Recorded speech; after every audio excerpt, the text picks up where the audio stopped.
आज 26 जनवरी 2021 है और हम इस मौके पर शुक्रिया अदा करना चाहते हैं हमारे सामीन हजरात का कि अल्हम्दुलिल्लाह आप हजरात यहाँ इकट्ठे हुए और 26 जनवरी की जो खुशियां हैं वो हम आपस में बांट लेंगे, इसी खातिर हम यहाँ इकट्ठे हुए हैं। और हम शुक्र अदा करना चाहते हैं हमारे तालिबात की कि जिन्होंने अपने मेहनत और लगन के साथ ये तराना जो हिंदुस्तान का सबसे प्यारा तराना है, सारे जहां से अच्छा आपके सामने पेश की। और आइंदा हम इनसे उम्मीद रखते हैं कि इंशाअल्लाह अच्छे अच्छे तराने हिंदुस्तान से मोहब्बत के खातिर, अपने हुब्बुल वतनी के खातिर पेश करने की कोशिश करेंगे। ये असल में हुब्बुल वतनी है कि हम अपने वतन अजीज हिंदुस्तान, जिसको हम भारत और इंडिया के नाम से जानते हैं, हमने उसको याद किया और आइंदा इसी तरह याद करते रहेंगे। और हम अपने हिंदुस्तान जो हमारा वतन है, इससे हम बहुत ही ज्यादा मोहब्बत करते हैं और करेंगे इंशाअल्लाह। और यही वजह है कि हम इस वक्त हिंदुस्तान में सारी दुनिया से अच्छे हैं। यहाँ पता नहीं 100 भाषा और जबान में लोग बात करते हैं, बहुत सारी जबानें हैं, बहुत सारे जात हैं, बहुत सारे अदियान हैं, बहुत सारे मज़ाहिब हैं।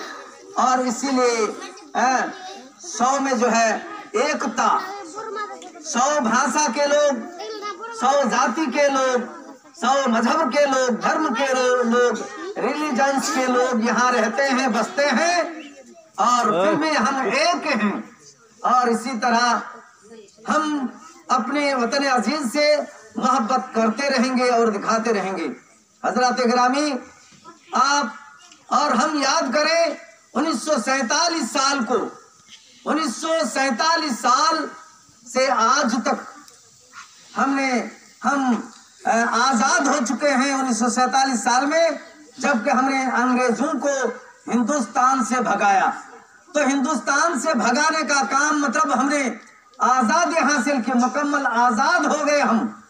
और हजरत गिरामी, आप बेबान के दुहल इस बात को अपने सीनों में रखें और जान लें कि हिंदुस्तान चूंकि इस्लामी मुल्क नहीं है, लेकिन फिर भी हम इस्लाम के मानने वाले हैं और हमने इस हिंदुस्तान की आजादी में, फ्रीडम में हमने हिस्सा लिया है और स्वतंत्र में हमने हिस्सा लिया है और हिंदुस्तान को स्वतंत्र कराया, यानी उर्दू में इसे आजाद कहते हैं। हमने मुकम्मल आजादी हासिल की और इस आजादी हासिल करने में हमारे बड़े बड़े उलमाओं के हाथ रहे हैं। बहुत ज्यादा उलमा शहीद हुए हैं। कहा जाता है कि चांदनी चौक दिल्ली में, चांदनी चौक एक बाजार है, तो चांदनी चौक दिल्ली में जो एक बाजार है, वो बाजार जहां है वहां कोई भी दरख्त ऐसे नहीं थे कि जहां कोई लाश, कोई आदमी को नहीं लटकाया गया हो। और वहां सबसे ज्यादा अपनी जानों की कुर्बानी देने वाले हमारे ईमानदार लोग थे, इस्लाम के मानने वाले लोग थे, इस्लाम के पैरोकार लोग थे। और पूरे हिंदुस्तान की कहानी है। आप पटना का ले लीजिए, सादिकपुर एक मोहल्ला है, वहाँ के बड़े बड़े उलमा देश की आजादी के खातिर, हिंदुस्तान की आजादी के खातिर कुर्बानी हुए। और इसी तरह से आप कलकत्ते का नाम ले लीजिए, वहाँ भी बड़े बड़े ताजिर और बड़े बड़े उलमाओं ने शहादत हासिल की।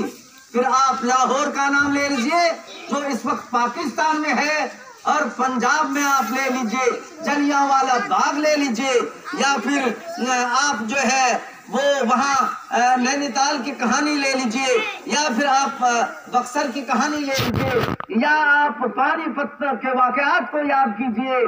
तो इसी तरह से हिंदुस्तान में बहुत बड़े बड़े शहर और कस्बा जो है हम देखते हैं, हमारे तारीख के पन्नों में दर्ज है, हमारे इतिहास के पन्नों में दर्ज है कि हमने वहाँ कुर्बानी हासिल की। तो इसमें सबसे ज्यादा जो हिस्सेदारी हुई, इसमें सबसे ज्यादा हिस्सेदारी हमारे मुसलमानों की रही है, और दूसरे जाति के भी, दूसरे अभियान के लोगों की भी रही है। लेकिन हम ये विभाग द्वारा कह देना चाहते हैं कि हमारे अहले हदीस उलमाओं का बहुत ज्यादा हिस्सा रहा है। लाखों लाख उलमा अहले हदीस ने कुर्बानी की। चूंकि हम जमीयत अहले हदीस में अहले हदीस के पैरोकार हैं, हम मोहम्मद सल्लल्लाहु अलैहि वसल्लम के पैरोकार हैं, इसलिए हम ये भी बता देना चाहते हैं कि अहले हदीसों की बड़ी कुर्बानी रही है इस जंग आज़ादी में। तो जंग आज़ादी हासिल की हमने, हमारी मोहब्बत का तकाजा ये है कि हम अब भी हिंदुस्तान से ज्यादा मोहब्बत करेंगे। और गैर मुस्लिमों में सबसे ज्यादा जो नाम लिया जाता है, पहले नंबर में जिसका नाम लिया जाता है वो महात्मा गांधी हैं, फिर डॉक्टर राजेंद्र प्रसाद हैं, फिर क्या कहते हैं डॉक्टर जो है सुभाष चंद्र बोस हैं, फिर रविंद्रनाथ टैगोर का भी नाम लिया जाता है। इसी तरह बड़े बड़े विद्वान गुजरे हैं, बड़े बड़े तालीम याफ्ता लोग गुजरे हैं, बहुत सारे नाम हैं। इस वक्त मुझे याद बहुत कम हो रहा है, लेकिन जितना गैर मुस्लिमों का हिस्सा रहा है, लोग कहेंगे आज के मुसलमानों का हिस्सा नहीं रहा है, तो ये कतई गलत बात है। मुसलमानों का हिस्सा बहुत ज्यादा रहा है, और हमने हिंदू और मुसलमान सारे लोग मिलकर इस देश हिंदुस्तान को आजाद कराया।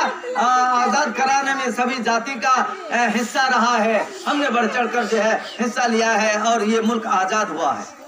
अब ये आजादी की थोड़ी सी बात थी जो आपके सामने हमने रख दी। और आज के बारे में, ये आज जो है 26 जनवरी है, आज 26 जनवरी है, इसको हम उर्दू में यौम जमहूरिया के नाम से जानते हैं। यानी ये मुकम्मल आजादी अगर कहें तो इसी दिन से हम मुकम्मल आजादी हासिल कर चुके।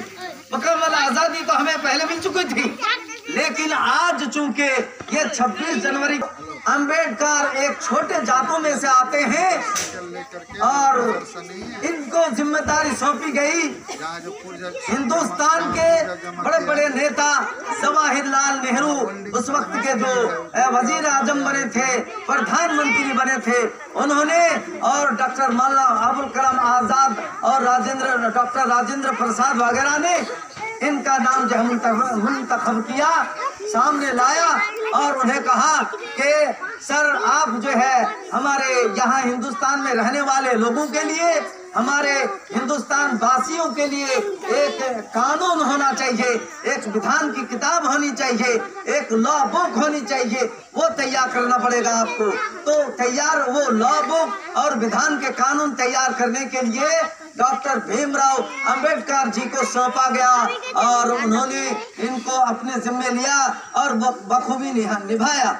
असल बात यह है कि इन्होंने, डॉक्टर भीमराव अंबेडकर ने ये क्या किया, उन्होंने 50 मुल्कों का या उससे भी ज्यादा मुल्कों का, दुनिया भर के बड़े बड़े कानूनदान लोगों से मिले, लॉ जानने वाले लोगों से मिले, और वहाँ के कानून को देखा, वहाँ के विधान को देखा, वहाँ के लॉ को देखा, और उसको देखने के बाद, जांचने के बाद, उसको परखने के बाद, उसको अच्छे तरह से खंगाल लेने के बाद ये देखा गया कि ये विधान लेना चाहिए, हमें शामिल करना चाहिए, और 50 से ज्यादा मुल्कों के, 50 से ज्यादा देश के, 50 से ज्यादा कंट्रियों के विधान को देखा गया, लॉ को देखा गया, आइन को देखा गया, दस्तूर को देखा गया, और देखने के बाद ये विधान का कानून जिसे हम संविधान बुक के नाम से जानते हैं, लॉ बुक के नाम से जानते हैं, और ये किताब संविधान के नाम से तैयार हो गई, लॉ बुक के नाम से किताब तैयार हो गई। और उसको सामने रख के जब हमारे एमएलए चुने जाते हैं, हमारे संसद चुने जाते हैं, मेंबर ऑफ पार्लियामेंट जब चुने जाते हैं, 550 से ज्यादा मेंबर चुने जाते हैं, और वही 550 ही के अंदर वोटिंग होती है, वोट दिए जाते हैं, अपने राय हक दही होता है, और प्रधानमंत्री चुने जाते हैं। इसी तरह से अपने अपने राज्यों में, अपने अपने रियासत में, अपने अपने स्टेट में जब वजीर आला चुना जाता है, जब सीएम चुना जाता है, जब मुख्यमंत्रियों का इंतखाब होता है, तो फिर एमएलए जो है जहाँ जितने होते हैं वो वोटिंग करते हैं, और इस विधान को सामने रखकर कसम खाते हैं। ये लॉ बुक की कसम खाते हैं, ये विधान की कसम खाते हैं, और कसम खाने के बाद फिर वो अपने हलफनामा लेते हैं, हलफ उठाते हैं, और जो है वो सीएम बनते हैं। तो ये थी थोड़ी सी कहानी। ये लॉ बुक तैयार करने वाले भीमराव अंबेडकर जी हैं, और वो लॉ है, लॉ बुक है, वो विधान उसमें जो है लिपिबद्ध है, कानून है, और उसको सामने रख के हम हिंदुस्तान में रहते हैं, हम हिंदुस्तान के वासी हैं। हम जितना हिंदुस्तान से मोहब्बत करते हैं उससे ज्यादा कहीं इस लॉ बुक से भी मोहब्बत करते हैं, और उसी के बुनियाद पर हम हिंदुस्तान में रहते हैं। हम हिंदू मुस्लिम एक साथ मिलजुल के रहते हैं। अल्लाह तबारक व तआला हमें तौफीक दे कि हम हिंदुस्तान के जो वासी हैं, चाहे वो हिंदू मजहब के हों, क्रिश्चियन के हों, सिख के हों, किसी भी पारसी के हों या फिर मुस्लिम हों, सब एक साथ हम लोग रहते हैं और आइंदा भी रहेंगे। अल्लाह तबारक व तआला हम सभी जातियों के लोगों को, हम सारे अध्ययन के लोगों को, हम सारे मज़ाहिब के लोगों को एक साथ मिलकर रहने की तौफीक बख्शे। अल्लाह तबारक व तआला से हमें यही दुआ करनी है, और हम एक साथ मिलके रहेंगे। अल्लाह तबारक व तआला हमें तौफीक दे कि हम अपने ज़मीन से, अपनी वतन अजीज से मोहब्बत करें। हिंदुस्तान हमारा है, हमारा है, रहेगा, और सारे जहां से अच्छा हिंदुस्तान हमारा।